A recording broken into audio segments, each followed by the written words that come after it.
If you're looking for cocktails that literally tip the scale when it comes to flavors, then stay tuned because we're gonna learn how to fat wash your favorite liqueur or spirit.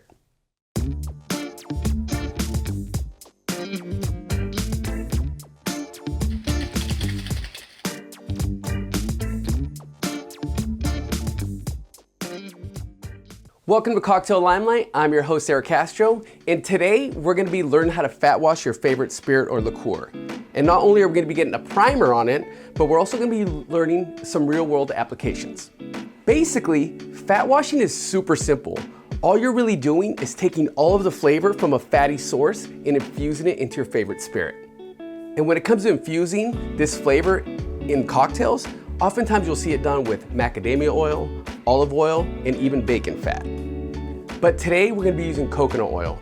And the reason why I'm using coconut oil is because I love the flavor and I love getting a nice, rich, three-dimensional flavor of coconut instead of something that tastes like, I don't know, suntan lotion. And when all is said and done, I think you're gonna be impressed with just how easy this is to do. But enough of me jibber-jabbing, let's go ahead and do it. Whoa, where'd that come from? Okay, somebody must have read my mind because first thing that you need is a hot plate or stove or range. Basically a source of heat is what I'm talking about. Next, we're gonna need a scale so that we can weigh exactly as much as we need. You know, the first time you do this, I don't recommend that you eyeball it. You wanna get as precise as possible. That way you can backtrack and make adjustments based on whatever oil you have to use and also based on how flavorful it is. And today we're gonna be making a half a liter of coconut Irish whiskey. And since I know a lot of you will be following along at home, I'm using a scale so we can be as precise as possible. Here's my scale. I'll go ahead and use a clear glass and zero that out. Now, coconut oil is pretty flavorful, so it goes a long way, but some things like bacon fat are even more flavorful, so you're gonna wanna scale back the amount used. But sometimes things like, I don't know, olive oil might not be as flavorful, so you might wanna bump it up. But with this, we're gonna be going 100 grams. So now that we got it all weighed out, I'm gonna take my fat, I'm gonna go ahead and put it into a skillet. Get it nice and melted. Now obviously, if you're using a source of fat that's already liquid like olive oil, you can just go ahead and skip this step. But since coconut oil is, you know, still in solid form, semi-solid form, we're gonna have to melt it first. Now that we've been heating this up for about 2 or 3 minutes on medium heat, the coconut oil is completely liquefied. So that means we're ready to take it to the next step. For that next step, we're gonna be adding a half liter of Irish whiskey.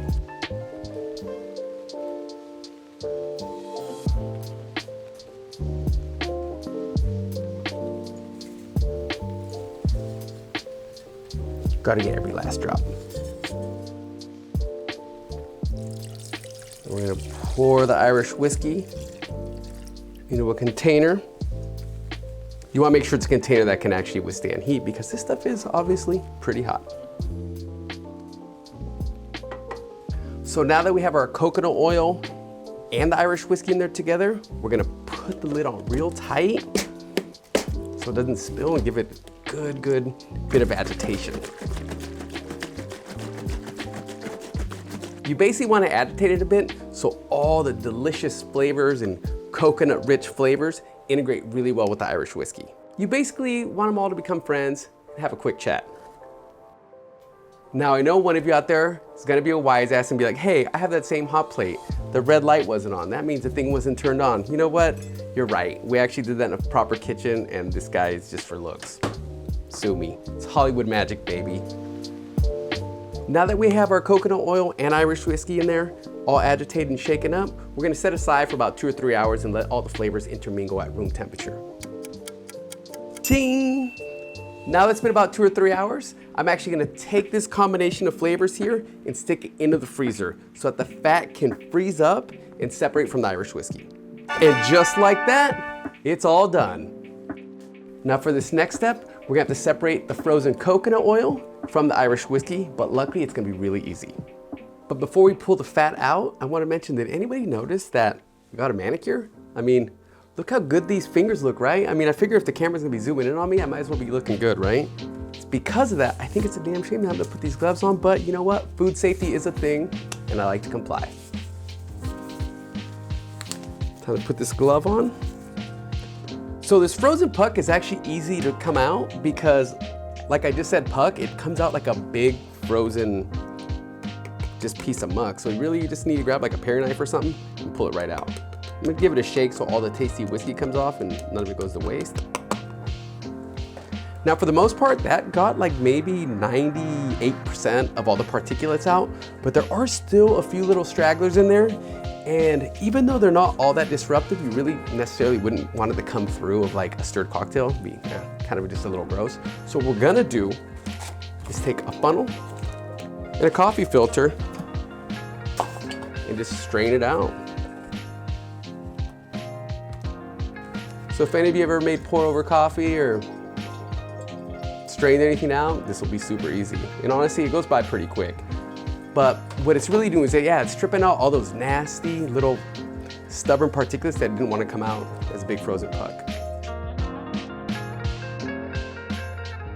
And I did want to mention that sometimes this can take a minute. So by all means, if you're doing your side work at the bar, I recommend doing this before you start. That way, you know, while you're juicing, while you're making syrups, this thing can just be taking its sweet time, removing all the particulates from your whiskey. And you know, this is fine and dandy. You know, we learned how to make a fat washed Irish whiskey. You know, we learned like the process, you know, a really simplified version of it. But now that it's done, what are we gonna do with it? Well, I'm glad you asked because we're now gonna make one of the signature cocktails from Raised by Wolves called the Island Old Fashioned. The Island Old Fashioned is one of the top sellers. It's a combination of coconut, Irish whiskey, banana liqueur, and 2 types of bitters. Now to make the Island Old Fashioned, first we're gonna start out with 1 dash of Angostura bitters. Next, we're gonna be adding 1 dash of Amargo Chuncho Peruvian bitters. By the way, if you don't happen to have a bottle of these, I highly recommend them. You actually really need them to make an authentic pisco sour, and they really, truly make the drink pop. Now that we have our 2 types of bitters in there, we're gonna add a 1/2 ounce of banana liqueur. There's a lot of pretty shoddy banana liqueurs out there, so make sure that you're using a quality brand. And finally, you know, we spent all this work making a coconut fat washed Irish whiskey. Time to grab some coconut oil fat washed Irish whiskey. And for that, we're gonna be doing 2 ounces. Now that we have our bitters, our banana liqueur, and our Irish whiskey in there, we're gonna add some ice and give it a good stir.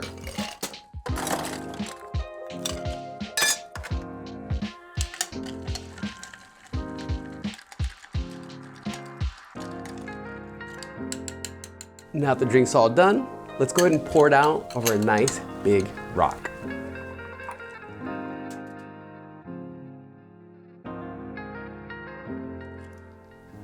Bellissima. Now I know what you're thinking. It's an old fashioned, maybe hit it with a lemon twist, hit it with an orange twist. See, here's the thing.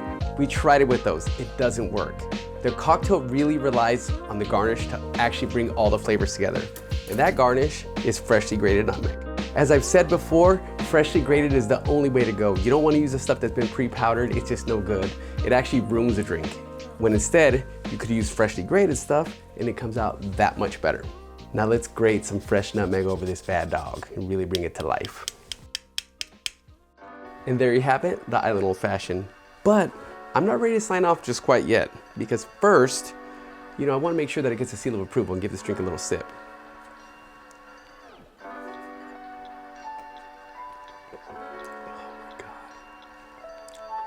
This actually might be the best cocktail I've ever come up with. See, I'm gonna tell you a story. I'm not one of these people who goes out to bars and drinks their own drinks. Like if I ever see my cocktail on a menu, I never order. I think that's weird. I have friends that seem to do that almost exclusively. But this cocktail, when I'm at Raised by Wolves, I order it every time that I'm sitting down at the table because I feel like since it's fat washed and there's like a lot of this work that goes into it, it's not like a drink that I would make at home. So it seems like when I'm there, I just want to drink it. But now I'm gonna let you in on something else, and this is something that you can take away yourself. This fat washing technique works with just about any spirit, any liqueur that you can think of. So if you really like the flavor of the coconut oil, you know, you try this out with Irish whiskey, you're like, this is great. Maybe try it out with bourbon. Maybe try it with cognac. There's a million permutations that you can try. And then once you switch up the oils, you know, doing olive oil with gin, doing macadamia with bourbon, there's so many cool opportunities for you to explore and create delicious and amazing flavors. And with that said, I really hope that you found this tutorial helpful. If you liked what you saw, then don't forget to muddle that like and subscribe button. And if you want to dive deeper into the world of craft cocktails with me, why not check out the Bartender Large podcast, which is available on iTunes, Spotify, and anywhere else where quality podcasts are found. And if there's any other cocktails, cocktail books, or techniques that you'd like us to tackle in a future episode, by all means, please let me know in the comments below, and who knows, maybe it'll be featured on a future episode. And with that said, thank you so much for tuning in, and we will see you again next week.